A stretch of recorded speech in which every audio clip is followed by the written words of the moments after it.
Alea iacta est. Come disse Giulio Cesare varcando il Rubicone, il dado è tratto. Dopo gli apparentamenti con MPA e FLI, Totò Pennica, candidato a sindaco di Agrigento, sostenuto da PDL, Grande Sud e Cantiere Popolare, ha presentato la sua squadra. Una giunta di alto profilo, una giunta di tecnici ed una giunta che mostra autonomia e indipendenza rispetto alle proposte degli altri.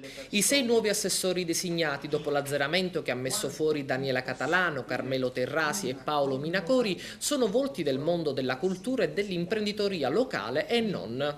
Vincenzo Di Rosa, presidente dell'Ordine degli Ingegneri di Agrigento, Domenico Armenio, capo genio civile di Agrigento, Enzo Lauretta, docente e scrittore agrigentino, Piera Graceffa, imprenditrice e fondatrice del movimento civico Epolis, Alessandro Dagnino, docente universitario di diritto finanziario e Wanda Cortese, docente di diritto amministrativo sempre presso l'Università Palermitana.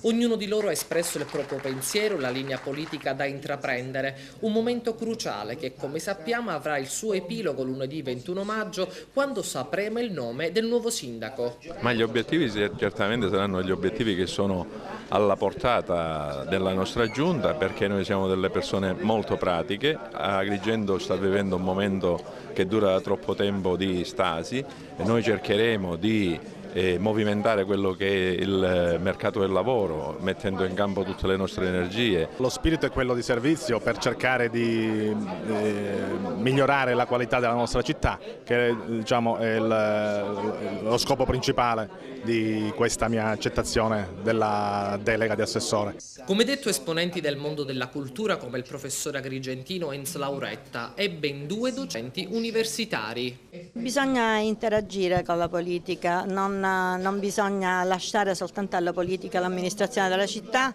ma bisogna cercare di dare le proprie di prestare le proprie professionalità per cercare di migliorare la società. Lei è un docente universitario, come mai dall'università passare adesso alla politica? Io non è che sia passato alla politica dall'università, il mio ruolo nell'ipotesi di elezione e di occupazione del ruolo di assessore sarà un ruolo esclusivamente tecnico.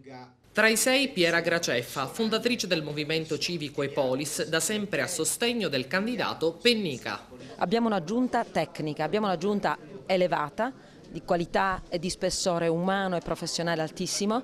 La gente deve capire cosa vogliamo fare e come vogliamo lavorare. Lei è la fondatrice di Epolis, come tutti sanno. Secondo lei, perché non è scattato il seggio? Che cosa è successo negli agrigentini? Un'analisi politica credo di non essere in grado di farla in così breve tempo. Abbiamo visto che in effetti c'è stata molto malinteso, si è capito poco secondo me lo spirito del comitato. Avremo fatto qualche errore, sicuramente, non possiamo essere così perfetti da non farli, anzi ammettiamo di averne fatti diversi, ma siamo uomini semplici, uomini abituati a lavorare, uomini che sono comuni e che quindi sono soggetti agli errori. Siamo andati al polo didattico di